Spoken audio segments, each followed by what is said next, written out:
safari yetu tena tunaangalia mbele katika mwaka huu. Tarehe 29 Oktoba tulipata janga kubwa.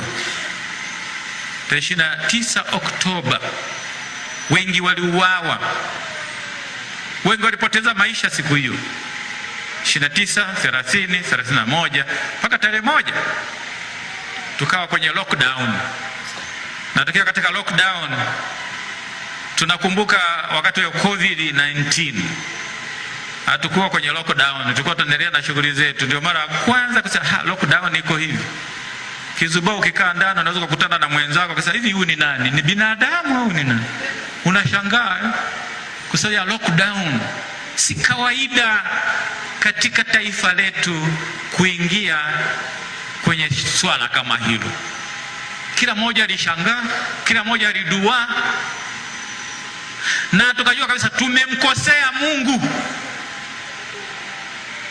Tumekuwa mbali naye, hatujamuomba, tumezidisha kiburi, hatusikilizani, hatutaki kuongozana, hatutaki kushauriana. Tukakumbuka ushauri wa baba wa taifa Mwalimu Julius Kambarage Nyerere. Tukakumbuka nyimbo zile alizotufundisha. Wakati ule kulikuwa na kitabu fulani naangalia, asema sisi tumekwisha uwasha mwenge, tumekwisha uwasha mwenge. Tukikumbuka vile tunalia kabisa. Yametoka wapi ya tarehe 29? Tumepoteza mwelekeo. Na katika kupoteza mwelekeo ndio maana tunanyanyasana, na ndio maana tunauana kama wanyama. Ilikuwa shida katika mwaka wote tunaomaliza. Na ndio maana tunapotathmini lazima tena tuseme Mungu utuangalie kwa namna pekee. Haya si ya kibinadamu. Tukiangalia ubinadamu wetu, Mungu hatuna nguvu yoyote sisi. Leo naweza nikafanya 1, 2, 3 nikakuua, nikakufanya nini, nikafanya hivi nini na nini, lakini kesho mimi nakufa. Hakuna atakaye ambaye hatakufa. Tena naweza nikafa kifo kibaya sana. Sasa Mungu anatuangalia. Mungu anaangalia mawazo yetu, nia zetu. Anafahamu kila kitu.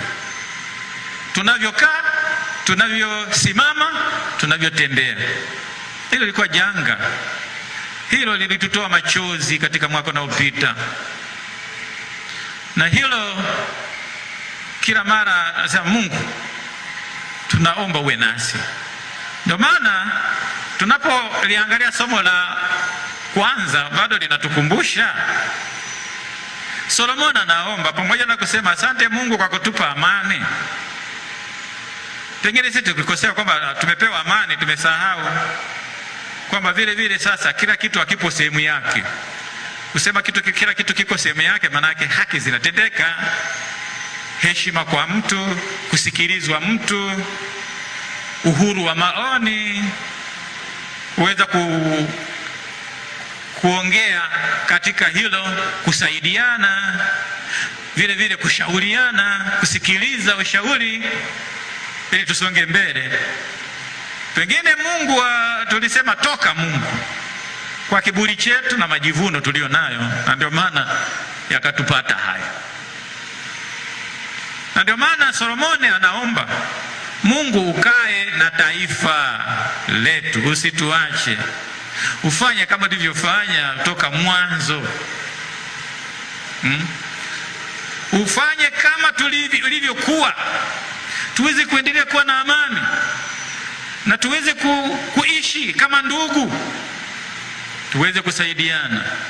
Kila mwenye wadhifa atende inavyotakiwa. Si kwa sababu ana wadhifa fulani. Na atambue kwamba kuna dhambi ya jamii mbaya ambayo tunaitenda. Pengine hata sisi wakati fulani tuiungami, ambao kila mtu lazima jiulize kila wakati, mimi ninachangia chochote kutesa watu? au mimi ni hakimu, au mimi ni muuguzi, au mimi ni askari, au mimi ni nani, ninachangia kutesa watu. Kama nachangia kutesa watu nikaungame, dhambi hiyo ni dhambi, ndio dhambi ya jamii.